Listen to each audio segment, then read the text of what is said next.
It's not always a great time to buy a house, and right now might be one of those times. With rising inventory, home prices still high, and a slowing housing market, the question on everyone's mind is, should I buy now or should I wait? In this video, we'll break down the current housing market in a little bit more detail, weigh the pros and cons on waiting versus buying, and help you decide the best move for your situation, giving you a real life example, running through numbers on what it looks like to rent the median home right now versus what it looks like to buy the median home. So with that said, let's get into it. I want to start today's video by addressing the question of whether or not the housing market is going to crash. I realize there's a lot of people watching doom and gloom videos online hoping for a crash just because prices have gotten out of whack. Housing affordability is still sitting at all-time lows, and it's just really, really expensive to buy a home. But at the same time, I've seen a lot of people miss out waiting on this opportunity, trying to time the market, watching these videos that are spreading fear out there, and they're getting caught up in all the craziness of those videos, and in many cases it's completely taken over the way that they're thinking about the home buying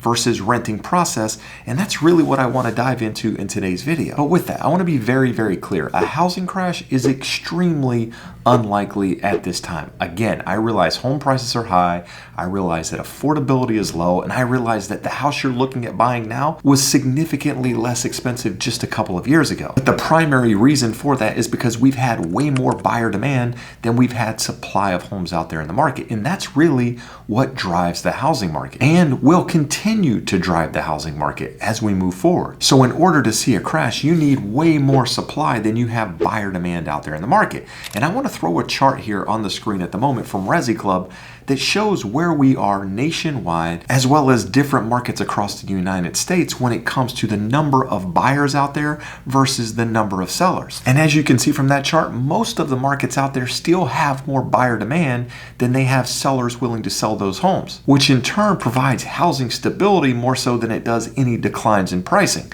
But at the same time, there are some markets in Florida, in Louisiana, in Texas, where not only has housing supply increased, but they've also seen prices pull back. But even then, we haven't seen a crash, and we're not likely to see a crash because we don't have distress in the market. In order to see a crash in the market, you not only need more homes on the market, but you need sellers that have to sell those homes, that have to do anything in their power in order to get rid of that home. And in the case of a crash, these people would need to give their homes away to flood the market with supply to actually drive prices down. And unfortunately, if you're one of those doom and gloomers out there, that's not going to happen. So instead of focusing on market speculation, you should rather focus on your personal circumstances, where you are in your life, and that's really what we're going to talk about in today's video when you break down this buy versus wait. My name is Jeb Smith. I'm a real estate broker for over 20 years here in Southern California, and my channel is all about helping buyers and sellers navigate the home buying process. So if you find any value in today's video, do me a favor and hit that thumbs up. And if you want to stay updated on topics like this, do me a favor and subscribe to the channel. So I started today's video by saying it's not always a great time to buy a home, and right now might be one of those times. And the reason I made that statement is because housing affordability sucks, on top of inventory being low in many, many markets out there. So for home buyers, it's expensive for one versus renting in many cases. Many buyers out there can't find the home that they're looking for. And when you compare it to what you're currently renting, it's really hard to justify those numbers, which is exactly what we're going to go over in just a minute. But if you're considering waiting, I want to go over some times when waiting actually makes sense. And the very first one in this market, to me, that's the most important, is if you don't have that longer term time horizon. If you don't plan on being in that property at least 5 years, then it's probably better to go out and rent a home. And the reason I say that is because housing has appreciated so much over the last couple of years that there's a really high likelihood that we don't see that same growth over the next 5 to 10 years, that we see more of a 2 to 3 to 4% appreciation versus the 10, 12, 15% that we've seen since the pandemic. And because it costs you money to buy that home and it's also going to cost you money to sell that home, then you're probably going to need at least a few years in that home getting some appreciation in order to just recoup the cost of buying and selling that property. In fact, I had a conversation with a buyer a couple of days ago who asked me, hey, you think if I bought a home now that I could sell it in a couple of years, take that equity and buy something bigger, something more along the lines of what I'm looking for long term? And I said, no, I don't think that's a good strategy. I think at the moment, you need to be buying a home that you see yourself in for the next 5 5 years. Which means if you're currently single and you're dating someone and you're thinking about getting married, you're thinking about having kids, and the same for the family that maybe already has a child and they're looking to add another one to the family.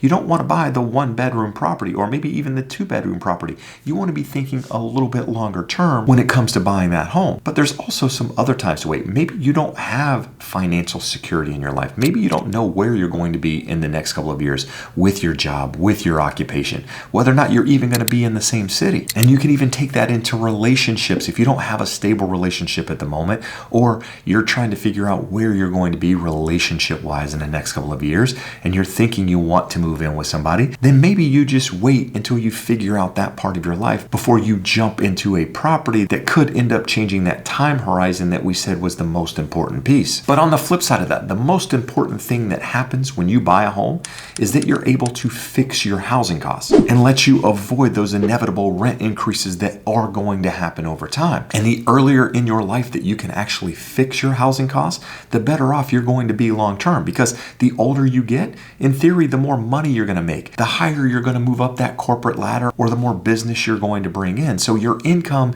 is likely going to increase over time. So the earlier in your life you can fix that housing piece versus succumbing to whatever the market dictates when it comes to rent, the better off you're going to be long term. And with that, if you have relationship stability, if you have job security, if you know where you're going to be in your relationship, you know where you're going to be in your employment, and you have that longer term time horizon, then now might be the best time to take advantage of the market so that you can get some stability and control in your life when it comes to your housing costs. In addition to fixing your housing costs, two of the other things that come with buying a home is the equity building piece of the puzzle. Every single month when you make your mortgage payment, you're paying down the principal balance of that mortgage, essentially putting money into a forced savings account. Now, that money's not easily accessible, which, to be completely honest, is a good thing. That means you can't just go grab it out of the bank to go buy something. It's there building in the property, while at the same time your home value is likely appreciating. So not only are you paying down the principal balance of that mortgage, you're also reaping the rewards of that home value increasing over time. And this is where I want to provide some real life examples right now of renting at the median rent,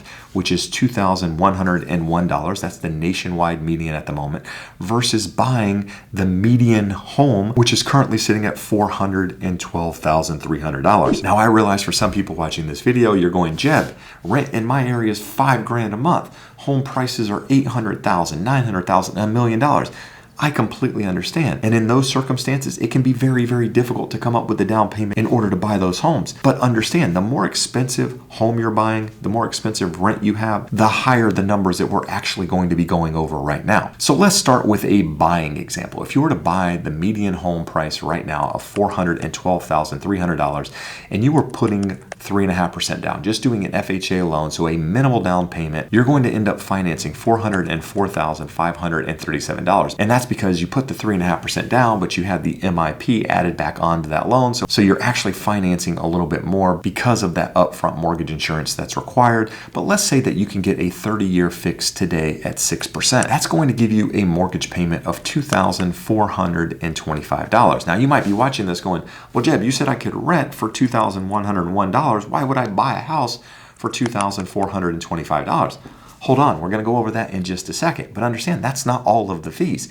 You're also going to have property taxes. And with that, the nationwide average is 1.1%. So that's going to add $377 to your monthly payment. You're also going to have homeowners insurance. I'm estimating that at $100, which is probably high for most areas, in addition to monthly mortgage insurance, which is going to be $185 a month. So all in, that $412,000 property is going to cost you $3,087 a month, which is almost $1,000 more than it would be to rent. It's actually $986 higher.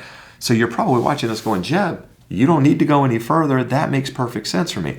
And I understand that. But when you're comparing buying versus renting, you can't look at today. You have to look out into the future. You have to look out 10 years from now, 15 years from now, figure out what you'd be paying in rent versus what that house looks like if you bought it. And if we do that and we're currently renting at $2,101, then we have to assume that that rent is going to increase over the next 10 plus years.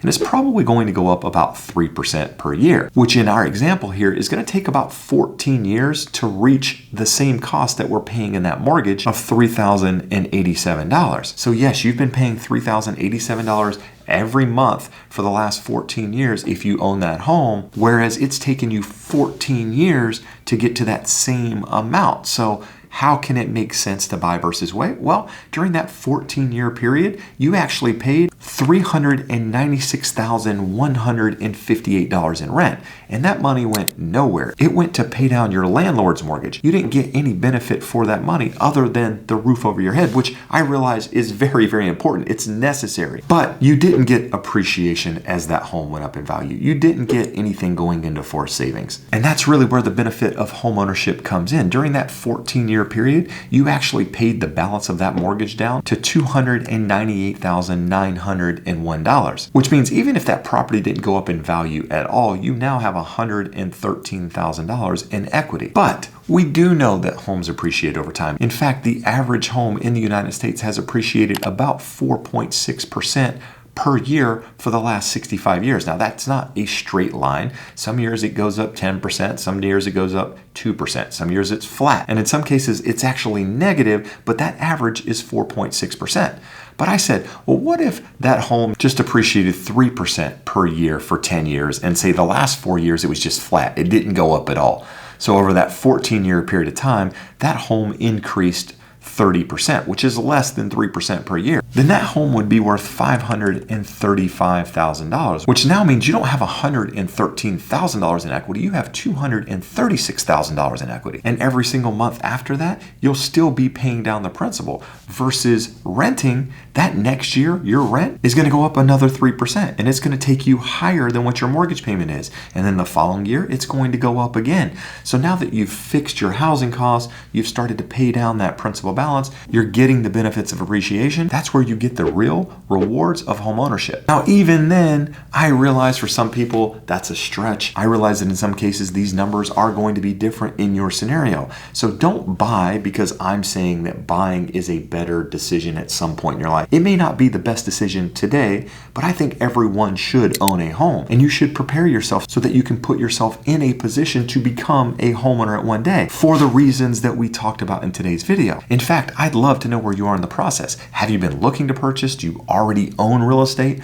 Are you waiting for some reason? Are you buying now for another reason? Let me know where you are in the process and why you're doing what you're doing. I want to know. Now, once you decide to buy, that's really the first step. The next step is getting pre-approved, going through the process, and then you start looking at homes. Buying a home is the largest financial transaction most people will make in their lives. So you have to make sure that you're doing it right, that you're checking all of the boxes so that you ultimately don't have regrets.